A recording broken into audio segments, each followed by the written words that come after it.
Welcome to the Rimuru Tempest Supercut, all my explanations of his power combined into one. So, without further ado, Rimuru could very well be the strongest isekai protagonist I've ever come across. Maybe not the way he is right now in the anime, but his potential for growth is unlike any other character I've ever seen before. What I mean is that everything that makes Rimuru what he is designed to make him become stronger. Every tool at his disposal paves the way towards this seemingly limitless path of evolution. So, even if he might not be the strongest right now, his unique skills of Great Sage and Predator-turned-Gluttony will certainly be working to change that. They're the two central components of his build that allow him to become as strong as he does. So, let's take a look at how exactly they work as we try to answer the question in the title. In order to understand exactly how strong Rimuru is, we first need to have a basic understanding of what skills are in general. Reason being that a large majority of Rimuru's power comes directly from the skills he's acquired throughout the anime. They're his innate abilities that have been carved into the very core of his being. But unlike how other shows will classify these skills by their type or level of power, Tensura does it by order of evolution. And that's where things start to get a little bit complicated.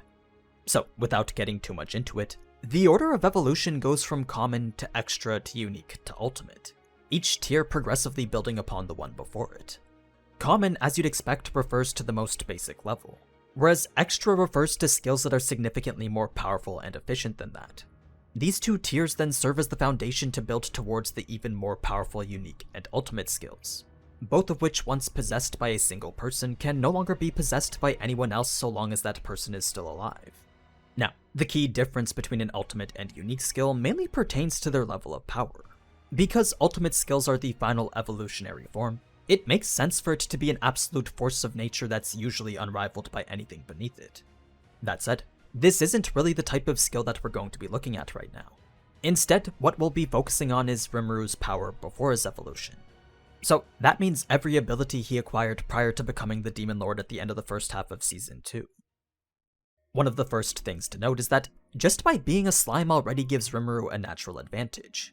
The fact that he's a monster whose existence survives on magicules and nothing else makes it so that he never needs to eat, sleep, or even breathe. Because every single one of his cells are identical, they can each work towards serving whatever function the body needs. It's for this reason that his body is just naturally efficient at managing energy. That, however, isn't all it comes with though. Slimes in this world also possess their own set of intrinsic skills. A separate type of skill apart from the ones I mentioned earlier that only apply to a specific race of physical being or spiritual life form. So, for a slime like Rimuru, the intrinsic skills he starts off with are Absorb, Dissolve, and Self-Regeneration. Absorb and Dissolve is pretty much the foundation of Predator. It's the ability to take in any form of matter, skill, or magic, then break it down into its most basic elements. Self-Regeneration, on the other hand, is more like a very basic form of healing. It restores the user's body if it happens to have taken damage, lost limbs included. That said, all three of these have served as the evolutionary basis for more powerful skills, the first of which we're going to talk about is Predator. This is one of the unique skills that Rimuru acquired upon his reincarnation, a skill type that we now know comprises itself of numerous different subskills. So, when a unique skill like Predator is used, the first thing that happens is predation. It's the process of absorbing whatever target he wants into his body. This is then followed by a stage of research and analysis. The target is comprehensively studied in a way that allows Rimuru to recreate it should he choose to. If the absorbed target is a form of skill or magic, then a successful analysis of its casting method would grant Rimuru the ability to learn how to cast it himself. If it's a craftable item or an animate object though, then the reproducibility of it depends on whether the required materials are available or not. These are materials that are typically gained when targets are broken down and stored within Rimuru's stomach. It's yet another one of the sub-effects that comes from Predator. The ability to store any material or item produced via analysis directly within Rimuru's stomach for an indefinite period of time. Now, it may seem like Rimuru can store as much as he wants, but there actually does exist some form of upper limit to his capacity. For a bit more context on exactly how much, well, Veldora had taken up about 15% alone. Then, the mass amount of water he ingested in the cave filled up about 10% more. An additional 2% was from the medicinal herbs and recovery potions, and 3% was from the ores and minerals he ate. So, with only 30% being occupied by a godlike dragon and other various resources, there's definitely quite a bit of room for more. But anyway, It's after a successful analysis has been completed that the form and skills of the analyzed target can be reproduced at any time via mimicry. And if there ever does come a point where something harmful or unnecessary for analysis is absorbed, then that specific aspect of the target is neutralized, broken down, and stored as magical energy. It's the last of the 5 core components that make up the unique skill Predator. Now, as I'm sure you could tell, Predator's ability to copy and replicate literally anything paves a unique path of evolution in which infinitely more skills can be acquired. These can then be combined with other skills, and those can then serve as the foundation for more unique and ultimate skills in the future. It's the first step towards what's pretty much an unfathomable scale of power. That said, it's not the only strong asset that was given to Rimuru right from the get-go. What initially started out as the extra skill Sage was immediately evolved into the unique skill Great Sage. All it took was a total of 90 days for it to finish fusing itself to Rimuru's soul. As soon as that time was up, that's when it emerged in his head as the voice of the world. Now, usually this voice would only ever be heard when the world was changing or a skill was earned or upgraded. But with the help of Great Sage, this voice could now be used as his own personal query machine. Since it is a soulless ability devoid of any sentience whatsoever though, it would never actually talk to Rimuru unless he was to ask it a question first. That was the single drawback of an otherwise very OP ability. Now, the reason I say that is because one of the core 5 sub-effects associated with Great Sage is known as All of Creation. It's the ability to comprehend pretty much everything. So long as what he's looking at is visible or perceivable, then All of Creation will make it so that Great Sage can relay back detailed information on it. That doesn't mean he knows about literally everything everywhere though.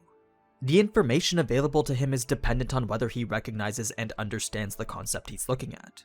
Only after he does can he receive a full analysis on it. Now, while this does sound very limiting, there was a very clever workaround that Rimuru decided to implement in order to avoid it. But it involves a combination of Predator and one of the other sub-effects that comprises Great Sage as a whole. So before we can talk about what that is, let's first take a look at what else this powerful skill provides. The first effect is what's known as Thought Acceleration. It's the ability to multiply Rimuru's perception speed by a factor of 1,000. Then Analytical Appraisal allows for an in-depth assessment of any target that Rimuru's looking at. The next effect is one that negates the necessity of a casting period. Anything that requires an incantation like how magic does is completely bypassed via the sub-effect Cast Cancel. Then finally we have what's known as Parallel Processing. This is the ability to separate his analyses from his regular thought processes. So if Rimuru is assessing a target like, let's say, Milim, then the process behind it will remain detached from his regular thoughts. The analysis will be handled in its own individual area, kind of like how Kumoko uses different brains for different things. That said, any analysis separated from the main thought process will still be affected by the perception boost of Thought Acceleration. So there's pretty much zero downside in setting aside all analyses as a parallel operation. That's why after Rimuru had figured this out, he decided to link this specific effect with the analysis effect of Predator. It made for a combination of skills that exponentially improved his analytical capabilities. For example, an analysis of something like these herbs would have taken at least 50 minutes with Predator alone. But by combining Predator's analysis with Great Sage's parallel processing, that 50-minute load time becomes reduced to a single second. So, with such a vast increase in performance, I'm sure you can start to piece together how this works in tandem with All of Creation to provide instantaneous knowledge.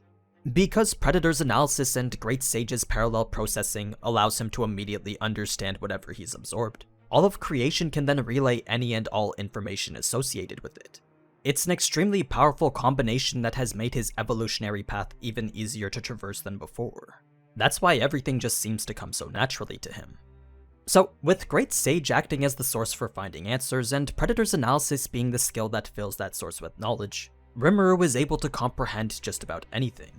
Not only that, but skills are also often combined and evolved through this process as well. Like, the intrinsic skills Dissolve, Absorb, and Self-Regeneration were combined with the Mimicry skill of Predator to create Ultra Speed Regeneration, an extra skill that significantly enhanced the effects of self-regeneration. It's actually a form of evolution that we've seen numerous times in the anime. Rimuru would absorb a life form or spirit that possesses unique skills of their own, then Great Sage would add them to his arsenal and make them better. If any of the absorbed skills were similar in nature to the ones he already possessed, then Great Sage would simply combine the two together.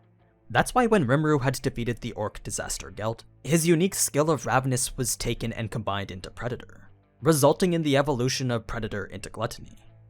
Aside from doubling the capacity of his stomach, what this did was add the subskills of Ravenous into the already existing subskills of Predator.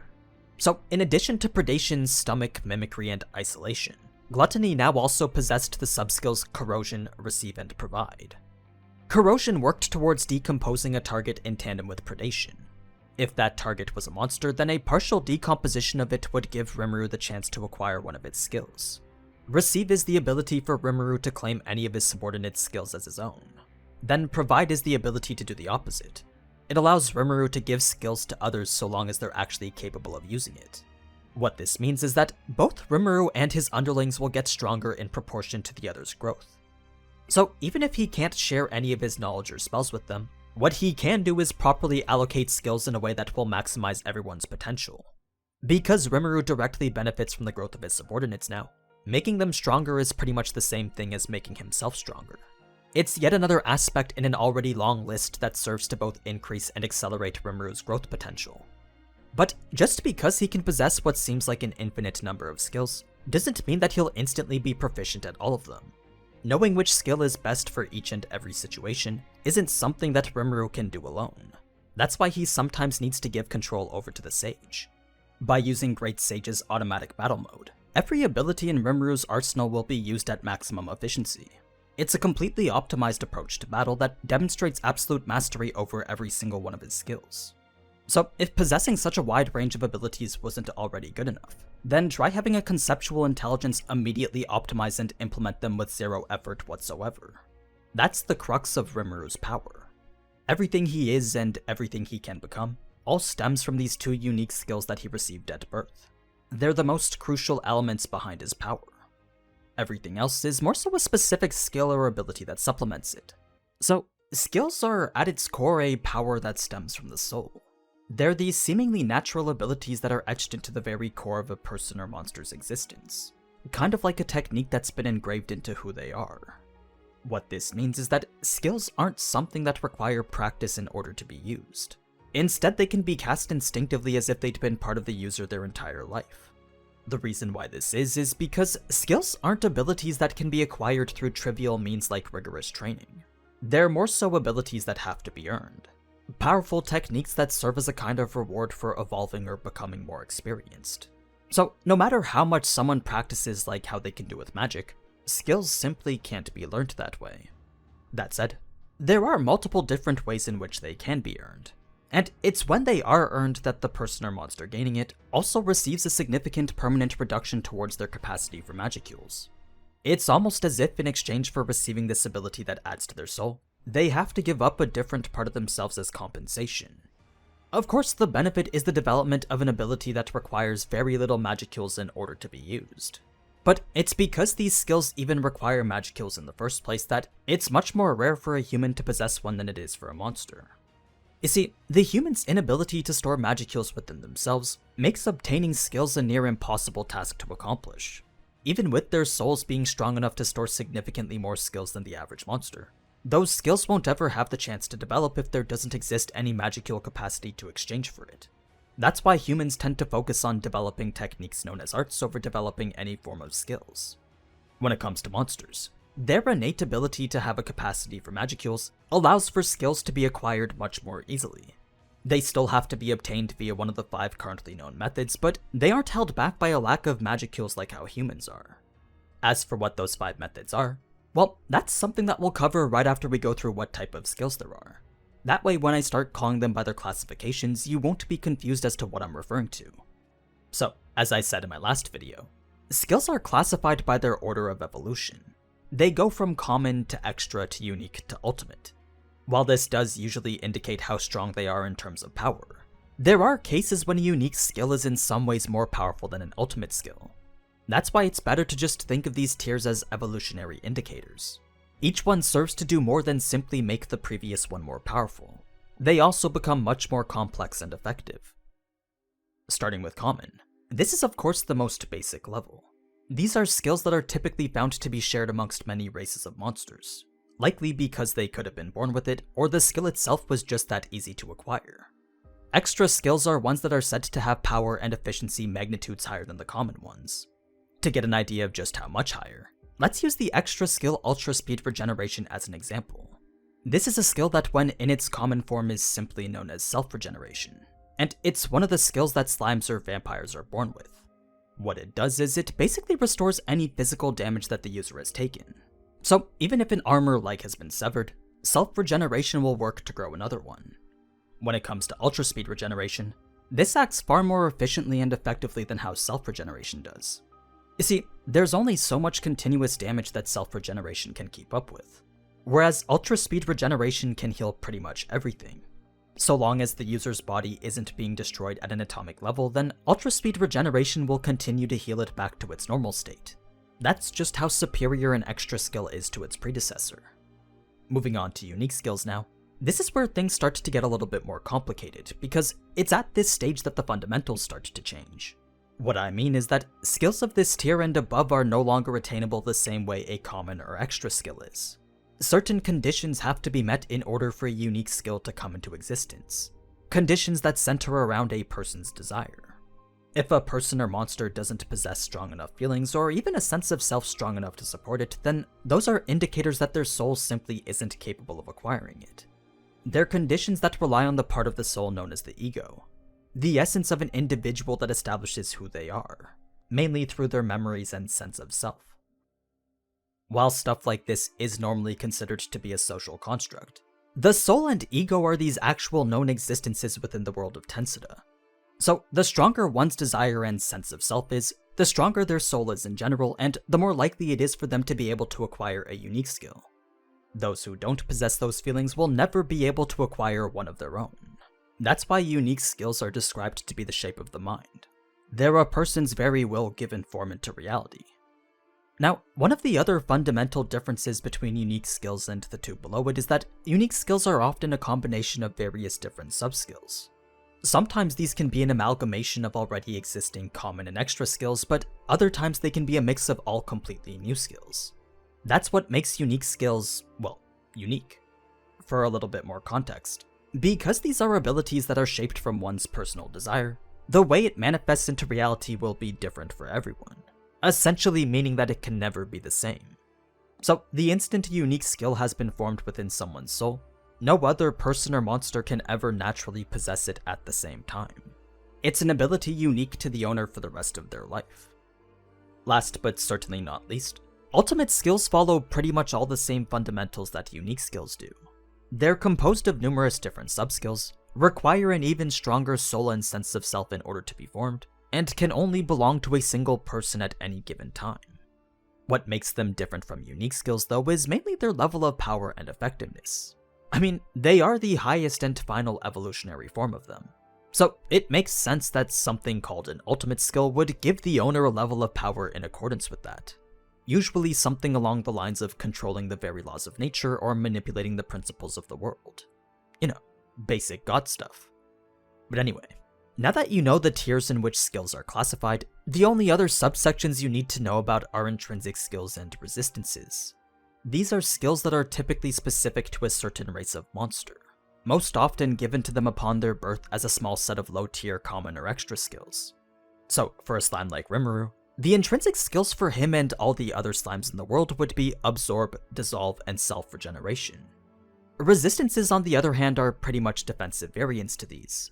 Most of the time they're given upon birth in accordance with the race of a monster, which is why they're usually considered to be part of the intrinsic skills. But there are times where resistances can be acquired post-birth as well, either through a stage of evolution or by simply exposing yourself to a negative status or effect while in the presence of a high concentration of magicules. The end result is the passive ability to withstand certain physical or magical phenomena. Alright, now let's talk about how exactly these skills are acquired. I know they may not seem very rare considering how easily Rimuru goes about obtaining them, but they're actually much harder to come across than you'd expect. I mean, not everyone has been blessed with the very OP combination of Great Sage and Predator. So, to be able to possess even a single unique skill already places you well above the strength of the average soldier. That's why Otherworlders are treated as such valuable assets. The unique skills they possess upon their reincarnation is a highly coveted ability. Anyway, The first method in which skills are gained is through birth or evolution. This typically doesn't apply to humans, but monsters, as we know, are a type of species that can be born with certain skills unique to their race. Evolution, on the other hand, refers to something a bit more vague.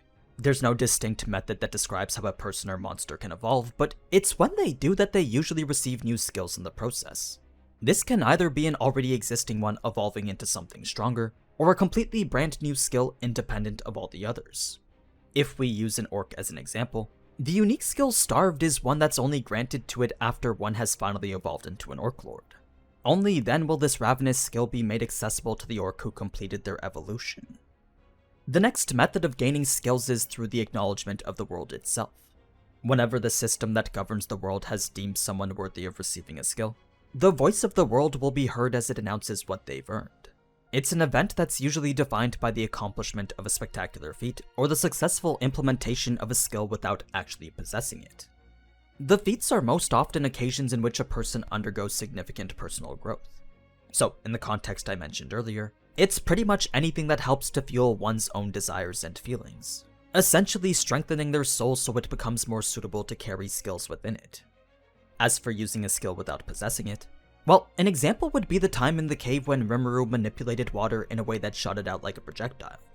Because he was able to figure out how to properly use this ability on his own, the voice of the world declared that he'd gained the skill Waterblade in recognition of that.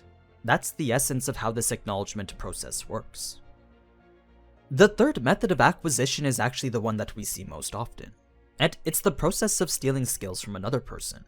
Most of the examples we've seen in the anime are mainly from unique skills that specialize in extracting other skills from a specified target.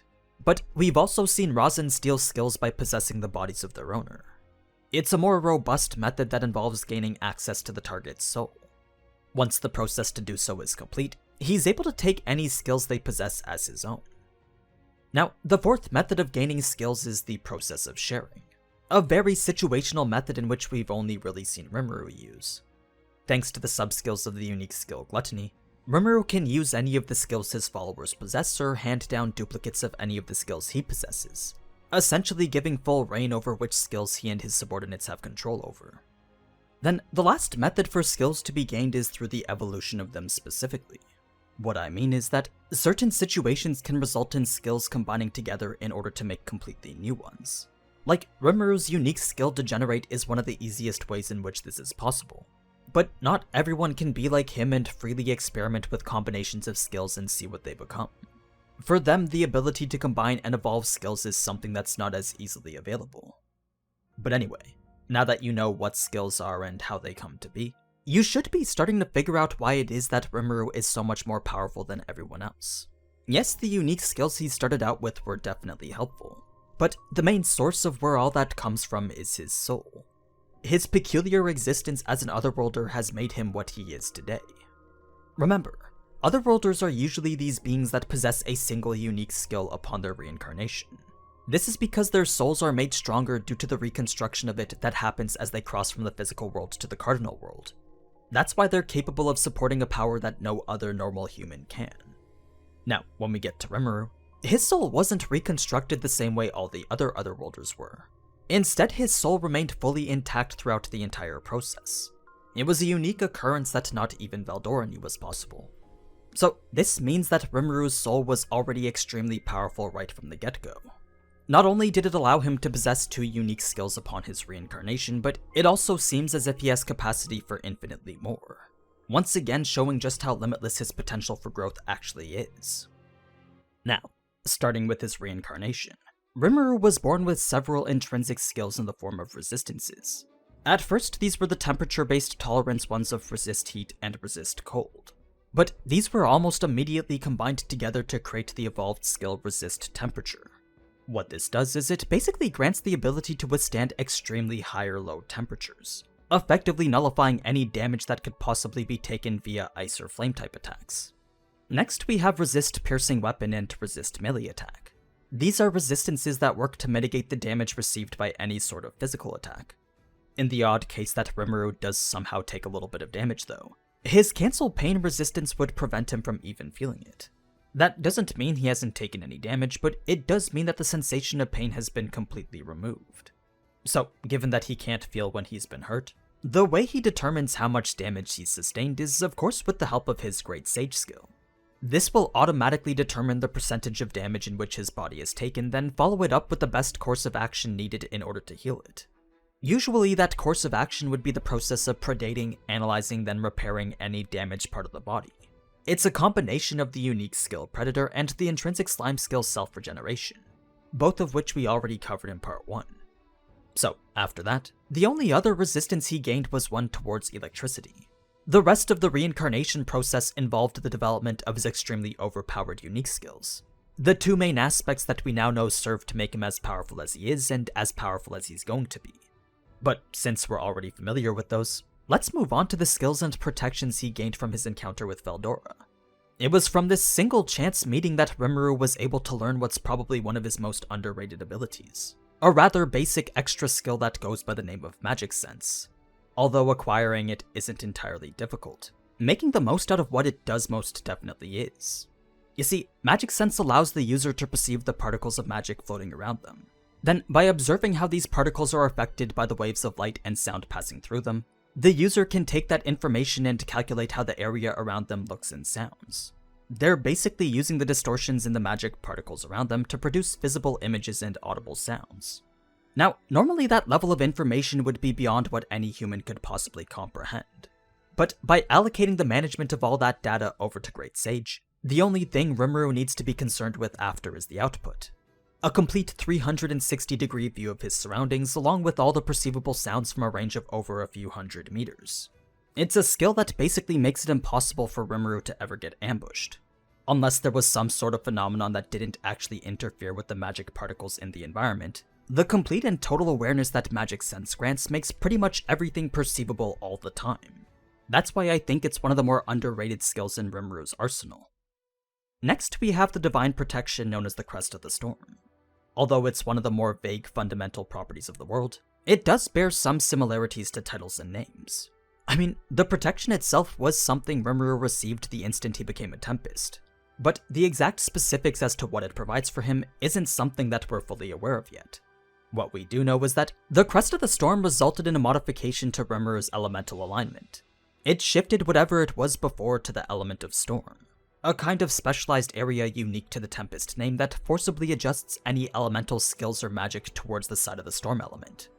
It's actually the reason why the basic flame or lightning skills he inherited from others were evolved into the Storm versions we see in the anime.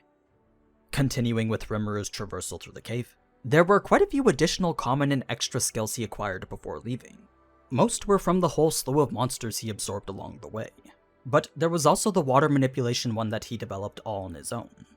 This was a combination of hydraulic propulsion, current movement, and water blade, essentially giving Rimuru complete control over the element of water. As for the others, the Tempest Serpent gave him Poisonous Breath and Sense Heat Source. Poisonous Breath being a powerful corrosive area of effect attack, and Sense Heat Source allowing for the detection of any heat-emitting objects in the vicinity. In a similar vein, the Centipede creature gave Rimuru Paralyzing Breath, a less damaging but just as effective ability as Poisonous Breath. Then the Big Spider gave two different variants of threads that could be emitted from the body. Sticky Threat for entrapping enemies, and Steel Threat to bolster one's defenses. Moving on to the Bat, this possessed the intrinsic skills of Ultrasonic Wave and Drain.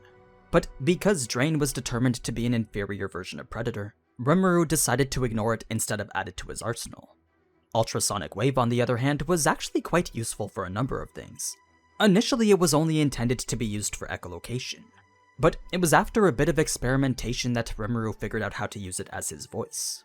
He began to use the skill's supersonic waves as a means to project sound, an idea that came when he realized that the waves could also be used to render enemies unconscious. So, all it took was a little manipulation, and suddenly Rimuru possessed the ability to speak. Now, the last skill gained while in the cave was the lizard's body armor. It wasn't really anything special compared to all the other resistances he was born with, but the hardening it did to his outer body did add that extra layer of reinforcement. Now, after Rimuru had left the cave, the next set of skills he received was from the absorption of a direwolf. It was a trio of highly useful utility skills that go by the names of Coercion, Keen Smell, and Thought Communication, most of which do pretty much what you'd expect them to. Coercion is a form of intimidation that scales with the strength of the user. the more powerful the user is, then the less likely it is that the target will be able to resist the skill's effects. Kind of like a more tame version of Ainz's Despair aura. Keen Smell is really just a highly enhanced version of the sense of smell. Then Thought Communication refers to a more advanced version of telepathy.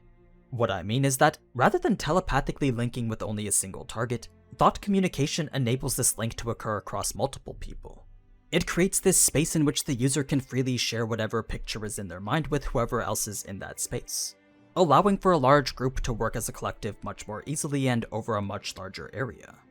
Now, the other two skills gained from the Direwolf are Dark Lightning and Shadow Step. Shadow Step comes from the storm evolution of the Direwolf known as the Starwolf, and it's the ability to use the shadows as a means to hide or quickly travel somewhere. Dark Lightning, on the other hand, is a very powerful extra skill gained after a Starwolf has evolved into a Tempest Starwolf. The basic version allows for some form of control over the range and power in which the attack is capable of, usually by adjusting the level of magic kills applied to it. But with the combination of a certain new skill later on, Rimuru can freely manipulate the lightning any which way he wants. It's a very destructive ability with a power grade that's said to be higher than the A rank. So that means at the very least it has enough firepower to destroy a small village, which makes sense considering it's one of the skills that's said to have originally belonged to Veldora. Moving on, the next set of abilities comes from the whole encounter with Shizue and Ifrit. But before those two were absorbed into his body, Rimuru first gained the elemental magic known as Icicle Lance, a basic projectile-type attack that fires one or many icicles in a targeted direction. It was immediately after this that Rimuru used a combination of sticky and steel thread to create a sturdier compound, one that was not only strong enough to keep Ifrit restrained, but also durable enough to withstand his flames. This would later become a new skill that Rimuru would refer to as Sticky Steel Thread. Now, once Ifrit had been consumed by Predator, what came with him were the skills Replication, Combustion, and Ranged Barrier, another trio of skills that would serve as the basis for quite a few more powerful ones in the future. Replication was the ability to create clones of oneself, identical copies of the user that can be freely controlled via simple commands from within a 1 kilometer radius. The interesting thing about these clones, though, is that they also possess every skill that the original possesses. The only exception is that they can't use unique or ultimate skills. Everything else is available to use at a level of power proportional to the amount of magic kills used to create them. So this may seem like the clones are practically perfect copies of the original, but they also bear the downside of possessing almost zero stamina, making it so that casting magic isn't something they're entirely capable of. Now, unlike how Ifrit or Soe can make multiple clones, Rimuru can only make one. The difference between his and the others, though, is that there's no limit to the amount of power it can have. Ifrit and Soe's clones are often very fragile, but Rimuru's clone can almost reach the same power as the original so long as enough magicals are given to it. That's what makes Replication such a useful ability. As for the other two skills, those aren't really worth talking about without first knowing about the unique skill that Rimuru inherited from Shizue. Reason being that those and a lot of the other skills from this point on are combined together to make completely new ones. I'm not going to cover what those are today due to the increased complexity behind what they're capable of, but we should go over the key factor and how they came to be. That way we can jump straight into the new evolved skills in the beginning of the next video. So, what is this simple yet powerful unique skill known as Degenerate? Well, unlike Great Sage or Predator, Degenerate only consists of two subskills. There's Synthesis, which allows for the combining of multiple targets into a single object, then Separation, which releases the inherent properties of a single target into separate objects. These were the key components behind Shizue's transformation. They allowed her human form and Ifrit's spirit form to coexist without the side effect of turning herself into a Majin. That, however, just barely scratches the surface of what this skill is capable of. When in the hands of Rimuru, Degenerate becomes much more powerful, specifically with regards to the synthesis effect. I mean, the ability to mix and match any number of targets makes for situations where the possibilities are endless, especially when you have a supercomputer like Great Sage supervising the entire process. So, what Rimuru now possesses is the extremely useful ability to merge skills in a way that often evolves them and makes them better. It's not the entirety of what Degenerate is capable of, but it is one of the most common ways we've seen it be used. As for Separation, well, the applications of it may not be as useful as Synthesis, but it is still a very worthwhile asset to have. Like, you can use it to extract skills that aren't etched into the soul of a person. or it can be used to remove poisons, toxins, and negative status effects from a person's body. So long as the targets being separated have their own inherent properties, then separation can be used to split them apart. That's pretty much the basics of Degenerate. And it's with this that Rimuru was able to begin optimizing his entire collection of abilities. So we can now look at the rest of the skills that Rimuru had gained from Ifrit. Remember, the first was the clone-making replication that we had talked about last video, a fairly straightforward ability that doesn't change much throughout the series. As for the other two though, well, these didn't last long in their original state due to the synthesis effects of Degenerate. Less than a day had passed before these skills had merged and become something far more powerful. But before we can look at what they had become, we first need to understand what they were before. That way you'll have a better understanding of the foundations of these more evolved skills. So, with regards to combustion, this was a skill that turned the user's own body into flames. It would use the caster's personal corpus as a source for magical energy, then proceed to transform said energy into fire. Because the body was the fuel that brought these flames to life though, that meant that it couldn't be activated if the user possessed a physical body. It made it so that Rimuru's slime form was completely incapable of casting it. What he needed instead was a different type of body that was either spiritual or magical in nature. Only then would he be able to supply the fuel that was necessary to support the skill's activation. So, when Rimuru had tested this, he found that turning into Ifrit allowed combustion to feed off his spiritual energy. Everything except for his core became flames that exceeded temperatures of 1200 degrees Celsius. The fact that his core didn't ignite though was an interesting side effect that indicated the possibility of partial combustion. You see, if Rimuru turned himself human then only made certain body parts magical in nature, those specific parts would be the only areas capable of transforming into flames. It was a unique property that gave him immense control over an attack that could do quite a bit of significant damage. That said, there was one major downside to its usage, and that was the copious amounts of energy required to keep it going. When Rimuru was experimenting, he found that activating combustion without any sort of conservation mechanism would result in an almost immediate loss of all his magic. With the skill constantly converting magicules in order to maintain its heat, that meant that a constant outflow of magical energy was needed from his body. It was a massive portion that he knew would deplete his entire supply in only a matter of seconds. If there was a way to maintain that heat without magicules though, then that would allow the skill to stay active for significantly longer. So this was where Ifrit's other skill came in. By using ranged barrier to lock that heat within what's essentially a closed system, Rimuru would only need enough magicules to activate combustion. Any additional magical energy would no longer be needed since the heat from the flames wouldn't be dissipating into the air anymore. It was a technique that pretty much defied the laws of thermodynamics. In any case, this was just the beginning of all the different uses Rimuru had come up with for this barrier skill.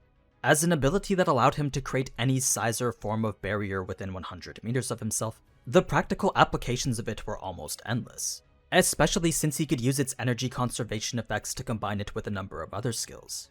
For example, if Rimuru was to shoot a projectile like Water Blade through his own barrier, the projectile would as a result get wrapped in its own mini-barrier. Not only would this make the attack a lot more durable, but it would also travel a much further distance as well. If Rimuru was to combine it with something else like Ifrit's Flare Circle, then anything within the barrier would be instantly scorched to ashes. The oxygen would burn into nothing, and eventually this hellish prison would reach temperatures approaching that of the sun's. So, needless to say, ranged barrier was extremely useful for both defense and offense. But anyway, now that we know about the rest of the skills that Rimuru had gained from Ifrit, we can now continue with what they had become from Degenerate. Remember, Shizue's Degenerate brought with it a whole new frontier of possibilities in the form of synthesis, an effect that allowed for the merging of skills in a way that often evolved them or made them better. So, one of the first things that Rimuru had used this effect on was actually the other skill that he'd gained from Shizue, an extra skill that granted partial control over the element of fire. It wasn't like he could shoot fireballs from the palm of his hands, but he could increase his body temperature in a way that produced basic flames. Considering how they paled in comparison to Shizue's though, Rimuru began to imagine that she had infused hers with magic. It was a train of thought that led him to try something similar. Like, what would happen if he used combustion to create the flames first, then tried to transfer control over to fire manipulation after? Well, given that Great Sage was monitoring this thought process, the end result was an optimal combination of mimicry from Predator, combustion from Ifrit, and fire manipulation from Shizue, all of which had merged together to create the new extra skills Dark Flame and Molecular Manipulation. So, in exchange for combustion, fire manipulation, and water manipulation, Rimuru had gained more evolved versions that could do pretty much the exact same thing, plus a whole lot more. Dark Flame created a field of magic in which high-intensity fire could be created from literally anywhere within it. So long as there was enough internal magic force being focused, the flame would manifest itself wherever Rimuru wanted. As for molecular manipulation, well, this was a little more complex to the point that even Rimuru didn't understand it. He did understand that it gave him the ability to control particles in the air, but he couldn't fully comprehend as to how he did it. From what Great Sage had mentioned, the process involved using the magicules around him to freely control the paths of other molecules. So this could be something as simple as creating friction to increase the temperature, or something as complex as colliding specific particles to create big explosions.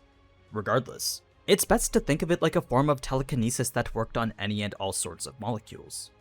That being the case, this would go on to serve as the basis for the evolution of Rimuru's Dark Lightning skill. By combining Dark Lightning with molecular manipulation, Rimuru was able to create the new extra skill Dark Thunder, an ability that granted access to the Dark Lightning type skills, all without the need for a Tempest or Star Wolf body. So, rather than having to transform in order to cast Dark Lightning like how he usually did, instead he could now use it in whatever form he wanted. Not only that, but he could also use magicules to freely adjust its size and force as well. All it took was a little help from molecular manipulation, and controlling this lightning was now as easy as it was to control fire and water. It was a level of power over the elements that was damn near approaching the status of godlike. Now, one last thing that Rimuru had gained from this first instance with Degenerate was an evolved version of Resist Temperature called Cancel Temperature. This practically nullified all negative effects from extreme temperatures at either ends of the spectrum, essentially making him immune to any sort of ice or fire-based attacks. If he was to take this resistance then link it with his ranged barrier from Ifrit, then the barrier itself would also become immune to those attacks as well.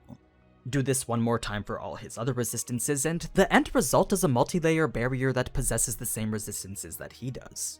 He couldn't apply more than one resistance to a single barrier, but he could create multiple different barriers each linked to their own resistance. Thus why it's called a multi-layer barrier. So, in addition to absolute control over several elements and the molecules in the air, Rimuru had also gained a huge buff in his defenses that could be applied to literally anything, all of which had come from this single encounter with Shizue and Ifrit. Now, I may be skipping a little bit ahead here, but there was one other resistance that Rimuru had gained, which was from the Orc Disaster Geld. A resistance to any and all attacks whose damage was based on rot or corrosion. The reason I'm saying this now is because this was yet another resistance that Rimuru liked to link with his barriers. It's an additional layer alongside the others for physical damage, temperature, and whatever else he has, each of which actually double his resistance effects when applied to him. Moving on, the next instance of Deviant's usage had come in the form of Universal Shapeshift. This was an extra skill that emerged when Predator's mimicry had combined with Deviant's synthesis and separation. As for what it did, well, it pretty much allowed Rimuru to become a chimera. Rather than have to fully transform into another monster in order to use their skills, instead he could now just use Universal Shapeshift to do partial transformations. Any part of any monster could be replicated in a way that made pretty much every ability accessible. So this was a skill that granted a lot more flexibility when it came to combat. Something that was a little more focused around utility was the evolution of his ultrasonic wave skill. Remember, this was initially only used as a means to detect enemies and act as his voice. But it was after its enhancement into Sense Soundwave that this new skill had become something that could detect so much more. Whether it be the sounds and movements of those around him, or even the smells and temperatures of the local area, literally everything was now being picked up by him. It was a whole new world of information in which anything related to the nearby magicules could be perceived by him. After this, the next set of skills that Rimuru had gained had come from the defeat of Charybdis. It was a duo of skills in the form of gravity control and magic jamming, as well as a new resistance against any and all types of magic attacks. As you'd expect from a skill called magic jamming, this pretty much interfered with the natural properties of any magicules within 1,000 foot radius, not only making it extremely difficult to cast any sort of magic, but also completely nullifying the ability to use flight-based magic. It wasn't as if magic was impossible to use here, but the chaotic state of the magicules made it very difficult to manipulate. So any person who wasn't extremely proficient in their ability to manipulate magicules would find themselves struggling to cast even the most basic of spells. Then combine this with a multi-layer barrier linked to magic resist, and you pretty much have a recipe for complete magical immunity. Switching over to Control Gravity now, this is the skill that allows Rimuru to float. Yes, he does have physical wings which makes flying just as easy, but Control Gravity bends the very laws of physics to the person using it. It's an extra skill that enables flight without the need for wings or magicules. I'm sure there's quite a few more uses for it than just that, but it's not really something that Rimuru has personally looked into. Now, the last two abilities that Rimuru had come across before becoming a Demon Lord was actually a new magic and skill that he'd gained from his adventurer test in Blumend. If you don't remember when this was, well, that's because it was never shown in the anime. The time when Rimuru had officially become an adventurer was completely bypassed. Fortunately, I do have a couple videos going over what we missed. So, if you want to see what those last abilities are as well as how he got them, then I highly recommend giving those two videos a watch. There's plenty of other interesting information to be found there as well. But anyway, I think that's pretty much everything regarding Rimuru's power. Well, before his evolution to a Demon Lord anyway. So, before we can start talking about how strong Rimuru is as a Demon Lord, we first need to understand how he got there. Reason being that being a Demon Lord in the world of Tensura is more than just a self-proclaimed title that's given to extremely strong and fearsome individuals. It's also a class of monster in which any species can evolve into. So, when Rimuru had become a Demon Lord, his innate characteristics as a slime had changed to match that. As for how it happened, well, that's exactly what we're going to look at here. That, as well as a very important aspect of Great Sage's evolution that wasn't really shown in the anime. So, the process behind evolving into what's known as a Demon Lord is actually quite simple in comparison to what happens during it. Once the strength and magic requirements have been met, all that's left is to become a Demon Lord seed, gather a few tens of thousands of souls, then start the Harvest Festival, making it a 3-stage process in which the hardest part is actually getting there. There is a bit of ambiguity when it comes to how to become the Demon Lord seed, but typically the requirements focus on making sure the candidate is powerful enough. So that pretty much means having a high enough capacity for magicules, a great number of skills along with a unique one, and just an overall high level of power. You pretty much have to already be as strong as a Demon Lord. Once you've gotten to that point though, that's when things start to get a bit easier. The next step is to simply gather tens of thousands of souls. The exact number varies from person to person, but it's certainly an easy task for anyone whose power is already on par with the Demon Lords. That is, of course, unless you have a strong moral compass that makes you hesitant to do so. Either way, the souls are a necessary part of the evolution that serve to help nourish the Demon Lord seed. It's the catalyst that allows for the beginning of the Harvest Festival, the actual event in which a Demon Lord seed grows into a true Demon Lord, and the fruits of said harvest are taken and distributed among all their subordinates as gifts. Now, an important aspect about Rimuru's transformation in specific was the method he had used to acquire his souls. Yes, we already know that they were from the troops of Varmus, but what's interesting to note is the significance of the attacks he used. So, first a 30-mile wide anti-magic area was deployed to cover the entirety of Varmus's armies, thus negating the casting of any magic whatsoever, as well as removing any potential options for escape. Next was to initiate an attack that bypassed the innate magical properties of the barriers surrounding them. Because Varmus knew that they were up against a nation of monsters, it was pretty obvious that they had set up numerous precautions to defend against any sort of magic attacks. They had put in place a form of magic known as Legion Magic, which was the mass joint casting of a spell that effectively detected and nullified various magical elements from significant distances. So, what Rimuru had done to counter this was create a new type of attack that could bypass it. A new form of magic whose output was completely physical. You see, because Varmus's barriers only worked to stop the flow of magicules, that meant that if the output of an attack didn't have any, then it could easily bypass the barrier as if it wasn't even there. So that's exactly what Rimuru made happen with his new physics magic. By combining his magic manipulation with the knowledge he'd gained from Charybdis' magic jamming, Rimuru was able to create the attack Megiddo. It was a devastating barrage of lasers whose foundations were built on spirit magic, and an end result that was nothing more than a clever application of science. Now, the way it worked was mainly by using the sun as a catalyst to create highly concentrated beams of light. Rimuru would summon water elementals all throughout the area around him, then shape them into numerous convex lenses that would start to gather rays of sunlight. With these lenses now refracting the broad rays of light into a more concentrated product, The end result is then passed through a single smaller water droplet, a different water elemental that focuses the light through a single point of exit. So it's here that the rays of light are not only condensed even further, but also channeled in a way that allows them to be aimed at whatever target Rimuru wants, resulting in a pencil-thin beam of sunlight whose temperature exceeds several thousand degrees of Celsius. All in all, the attack itself was actually highly efficient. The only sort of energy it cost was whatever was needed to summon the elementals. The rest was pure science and math that could easily be handled by Great Sage. Plus, since the attack was the purest of natural energy from the sun, no form of anti-magic barrier would ever be able to defend against it. That was what made the entire thing so genius. It was a brilliant attack that rendered the unsuspecting Pharmus army completely defenseless. A ruthless force of nature that could be fired from over 6,000 miles away and still find its target in under 34 milliseconds. Now, after the 10th volley of light had annihilated what was well over half of the entire army, that's when Merciless was obtained and activated to clean up the rest. Basically, any soldier who had lost their will to fight was now susceptible to their instant and simultaneous death.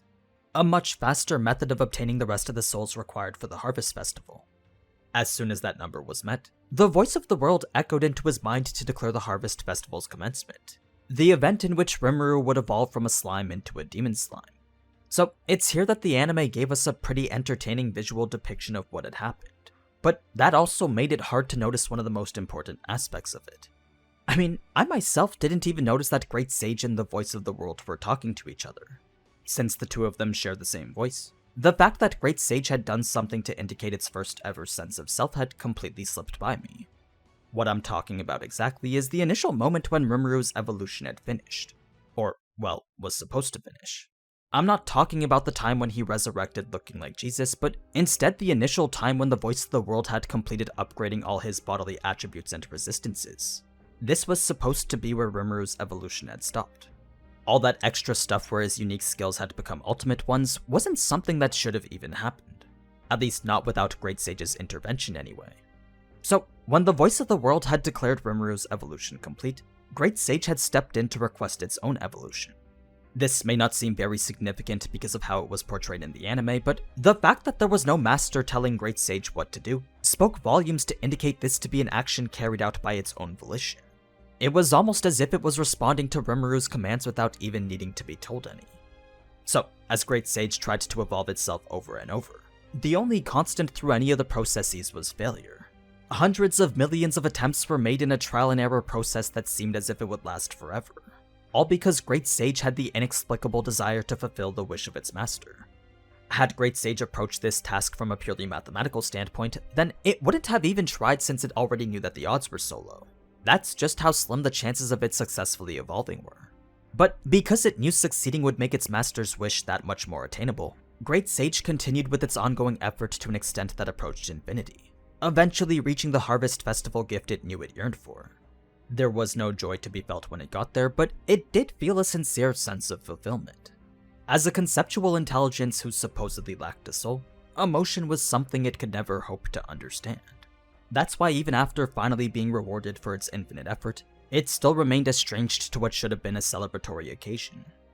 That said, there was something about doing what it had set out to accomplish that had left it fulfilled.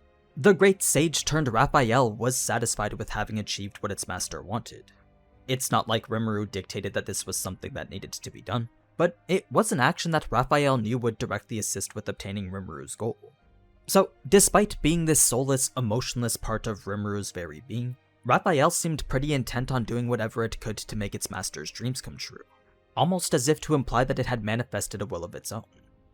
As it continued to do everything it could for the sake of its master, Raphael further extended Rimuru's evolution by creating yet another ultimate skill, a tool that was perfectly crafted to more effectively handle his each and every desire. That was the key aspect of the Harvest Festival that I think we missed out on. Now, if you listen closely to the actual scene in the anime, there was actually a point in which Raphael speaks in a voice that's completely distinct from the voice of the world. One that sounds much more human than it does machine.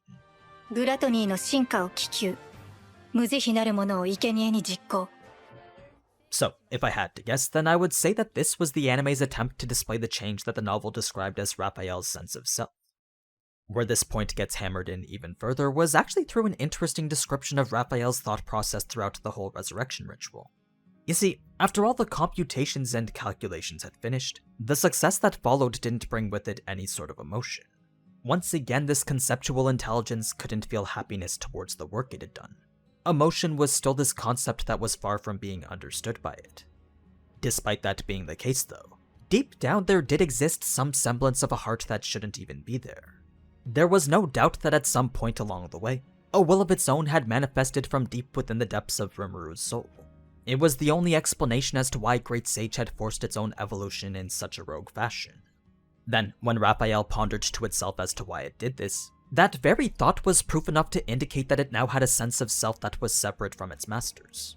Though the concept was still a new one that it couldn't fully understand yet. The thesis it had come up with to explain it was, I think, therefore I am. A theory that it would find itself contemplating about constantly, for that thesis alone wasn't quite the answer that it was looking for. Regardless, Raphael knew that it would continue to work for the sake of its master. It would continue to analyze, assess, and act in an absolute way that bordered on perfection, all for the single purpose of making Rimuru's wishes become reality. Now, in the world of Tensura, there exists an absolute unbendable rule. One that not only surpasses the very laws of nature, but also bypasses their very purpose completely. For those who are lucky enough to have reached a level in which this rule applies to them, well, these laws of nature would then become nothing more than unique cases to them. Mere fundamentals of the world that could simply be ignored or manipulated. So, if you haven't guessed already, the rule I'm talking about here is the one that dictates that ultimate skills are the ultimate power. The unrivaled ability to treat the very laws of nature as nothing more than trivial suggestions. Of course, the extent to which that's possible varies from person to person, but the key idea here is that an ultimate skill can only be countered by another ultimate skill. That's why any person who possesses one is considered to be extremely powerful, much to the point that even someone like Guy tends to hold them in very high regard. That said, the odds of coming into possession of one is extremely rare. One could even go through the whole process of evolving into a true awakened demon lord and still come out with no ultimate skills whatsoever. So, for Rimuru to end up with 2 right after his own, and then go on to acquire 2 more almost immediately after, well, that's probably one of the most rare events to occur, well, ever. We don't know how many ultimate skills anybody else possesses, but I think it's safe to assume that 4 is kind of on the high end. In any case, these are the pillars that support the foundations of Rimuru's strength as a demon lord. Whereas his previous self was OP due to all his unique skills, the demon slime Rimuru is even more OP due to his ultimate skills. And that's exactly what we're going to look at here. Starting with the one that we're most familiar with, first we have the evolution of Great Sage Raphael, the Lord of Wisdom whose very purpose is to fulfill the wishes of its master. When this ultimate skill had been created, a large majority of Rimuru's old skills were brought together under the management of this single one. So, even though a powerful unique skill like Degenerate was sacrificed to create this one, its abilities of Synthesis and Separate were just moved to be part of Raphael instead, making for a total of 8 different components that go towards piecing together this conceptual intelligence's overpowered arsenal of abilities. Now, a lot of these you will recognize as being similar to the subskills that we talked about from the previous Rimuru videos. While most still pretty much do the exact same thing, there are others that have had some pretty significant performance improvements. Mind Accelerate is the evolved version of Great Sage's Hasten Thought. Whereas Hasten Thought increased Rimuru's ability to perceive things by a factor of 1,000, Mind Accelerate bumped that factor up to 1,000,000. It extended the rate at which he could think to such an inconceivably rapid level of performance that whenever it was used it made it seem as if time itself had stopped. Combine this with his other subskill of Parallel Operation, and we now have a Rimuru who's more than capable of using Analyze and Assess on multiple targets at this improved rate of 1,000,000, allowing for the instantaneous scan of literally anything and everything. So, whenever you see those moments where Raphael is giving its analysis to Rimuru, you can usually assume that the entire encounter lasts for at most a fraction of a second. That's just how fast Rimuru and Raphael can process things now. 1 second to them now feels more like 277. Cast Cancel does the same thing as it did before, effectively negating the need for a chant whenever magic's being cast. All of Creation still allows for the comprehension of what's pretty much everything, then Synthesis and Separate remains completely unchanged. As for the final subskill of Ability Adjust, well, as the only new subskill to emerge from Great Sage's evolution, not much has really been done to give us a proper picture of what it's actually capable of. Since it was used to assist with the establishment of Uriel though, we can surmise that it grants Rimuru the ability to modify his existing set of skills. Whether they be skills belonging to his subordinates or any of the previous ones that he's had before, it seems that Rimuru can use Ability Adjust to modify, consolidate, and even evolve them, making it one of the more versatile assets in Raphael's arsenal. Now, the ultimate skill that Rimuru had picked up next was none other than the evolution of Gluttony Beelzebub. And just like how it was with Raphael, the unique skill Merciless was sacrificed to create this one, resulting in its soul-consuming ability to be passed on as a subskill. Before we get to that though, there were a few buffs given to the base effects of Predation and Stomach. Predation was given a significantly increased range of effect, and Stomach can now store approximately 10 times more than it could before. Had Stomach not been enhanced like the way it had, then Rimuru wasn't even sure he would have been able to handle the strain of releasing Veldora from it. So it was a crucial upgrade that you'll soon see had actually played quite a big role. As for the other two base effects of Mimicry and Isolation, the former can still replicate the appearance and skills of any analyzed target, while the latter continues to recycle any sort of materials deemed unnecessary during an analysis. Corrosion provides assistive decomposition effects during any instance of predation, then Soul Consumption is just the new name given to Merciless. So, despite Merciless having been sacrificed for Beelzebub's creation, the ability to reap the souls of those who have lost their will to fight is now just integrated under Beelzebub's subskill Soul Consumption. Now, where Beelzebub brings forth something new is through the establishment of the subskill Food Chain from the merger of what was previously Gluttony's Receive and Provide. Remember, Receive was the ability for Rimuru to claim any of his subordinates' abilities as his own, while Provide allowed for the transfer of his skills down to subordinates who were compatible. That being the case, it makes sense then that Food Chain does a more efficient combination of both. For any monster who shares a connection with Rimuru, all skills in their original form would instantly become available to him. Kind of like a Path of Exile skill tree but with infinite unlock points. And also a lot bigger.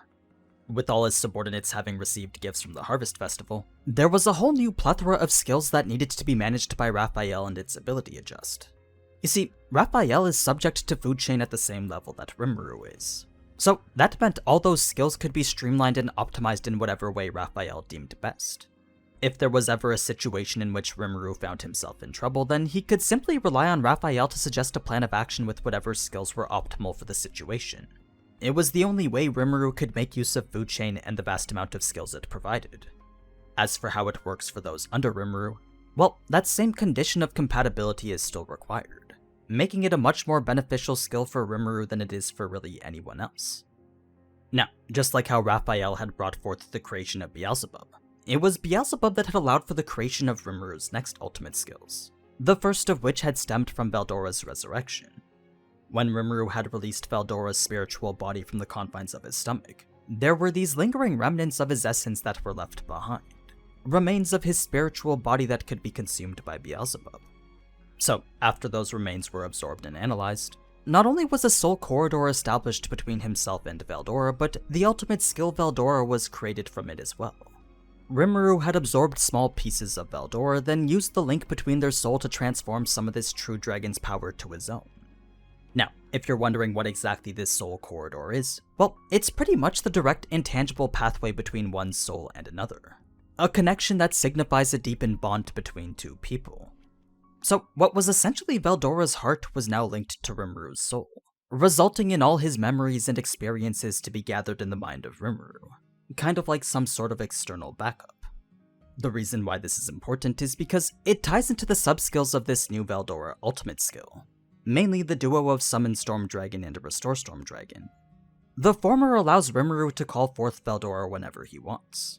Whether it's the Veldora that's in his dragon form, or the new Veldora that's in his spiritual one, Rimuru can summon one single Veldora at his sole discretion. The reason I say one is because there's no limit to the number of times this skill can be activated, but there is a limit to the number of Veldoras there can be. Only one dragon can be present at any given time. If another is attempted to be summoned, then the first will disappear in order to make room for the other. As for what makes this entire ability possible, well, that's actually mostly due to the passive effect of the second subskill. Because Restore Storm Dragon allows Veldora's memories to be copied over to Rimuru, that meant that if Veldora was to ever die, Rimuru could easily bring him back to life with an exact replacement. I know that may sound a little bit confusing, but the key thing to understand is that this clone is just a vessel. Yes, it does house Veldora and serve as his material body, but what we see is nothing more than a clone he's currently inhabiting through his soul corridor with Rimuru. The real Veldora currently resides within Rimuru's soul. Well, a reproducible backup anyway. So, regardless of what happens to this newly provided body, Veldora can always be given another, essentially making him immortal so long as Rimuru continues to be alive. In any case, this pretty much explains the fundamentals of how Summon Storm Dragon works as well. It's not like Rimuru is physically teleporting Veldora to his exact location, but instead it's more like he's replacing the current Veldora with a new one that's an exact copy of the real Veldora from Rimuru's soul. Now, the third and final sub-skill to come from the ultimate skill Veldora is complete unprohibited access to the Storm Dragon Magic Archive, a much simpler ability than the other two. All this meant for Rimuru was that he could now use powerful spells like Dark Lightning, Death Calling Wind, and Storm of Destruction, all of which are more powerful in comparison to what he previously had. Moving on to the final ultimate skill in Rimuru's arsenal now, what we have is pretty much the amalgamation of all the skills from Food Chain. Remember, with the Harvest Festival having gifted what was potentially hundreds of new skills to Rimuru's subordinates, that meant they were all being gifted to him as well. Food Chain had provided this massive influx of unique and extra skills that he'd never even seen before. Of course, Rimuru couldn't possibly sift through all of them himself, so instead he just decided to hand the task off to Raphael, the result of which was the massive consolidation of all of them into the ultimate skill Uriel, the Lord of Vows. A skill that serves as both the manifestation and proof of the bond that ties Rimuru to all the others. To explain this even further, Raphael had set up Unlimited Imprisonment as a base, then used Ability Adjust to merge that base with everything else. So, whether it be his own personal remaining extra skills or any of the unique skills currently available to him through Food Chain, all were combined under the ever-expanding umbrella of Uriel, specifically the sub-skill known as Law Manipulation. While this does provide him access to every skill obtained via Food Chain, there's a whole nother side to it that provides even more. One that allows for complete control over every magical and scientific phenomenon. This could be anything from the 4 major elements and the laws that govern them, all the way to the magicules in the air and the spells produced by them. Literally all matter, magic, and particles, along with fundamental properties like heat, inertia, and gravity, could now be freely manipulated by Rimuru whenever he wanted, making this specific subskill one of the most valuable assets currently available to him. Even if you set aside the godlike ability to control pretty much everything, having optimized access to what's now over a dozen different unique skills is definitely something you don't want to overlook as well. Another aspect of Uriel that's just as OP is the Spatial Domination subskill that had taken over for Spatial Motion. It's a new and improved version that works much more efficiently as well as requires significantly less setup. Unlike how Spatial Motion required a gate to link 2 points in space together, Spatial Domination required only a thought. So long as the location was perceivable with Universal Detect, Rimuru could transport himself there almost immediately. It was the closest thing to instant teleportation that anyone could get to. Now, considering that Uriel was created with Unlimited Imprisonment as its base, it makes sense then that this unique skill would turn out to become one of Uriel's subskills, thus providing Rimuru with the exact same power that had once sealed away Veldora. In terms of what it actually does though, well, it basically traps any target within a complex number of spatial dimensions. And when I say complex, I don't mean that it's too complicated for us to understand, but instead that the target would literally be encased within a dimension of an imaginary number. That's what it means when it says it's a complex dimension. So, with the target being trapped inside what can only be described as a mathematically imaginary place, any access or interaction to the real world would be impossible. Their plane of existence simply wouldn't coincide with our own, resulting in the target's skills being useless regardless of how strong they were. That being the case, Unlimited Imprisonment was a barrier in which escape from the inside was wholly impossible. Last but not least, the final subskill of Uriel was the absolute defense of Universal Barrier. Unlike how Multilayer Barrier required each resistance to be imbued individually, Universal Barrier simply did it automatically. Yes, the barrier was still technically multi-layered in nature, but the whole process of setting it up was handled by Raphael now.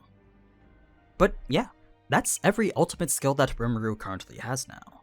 As I'm sure you noticed, there's a lot of different things working in tandem to produce these ultimate powers that we see in action in the anime, with Raphael being at the forefront. Every other skill is being used at full capacity to provide Rimuru with anything and everything. He may not be as strong as Millimergy yet, but he's certainly taking his first steps towards something I would personally consider to be akin to godlike.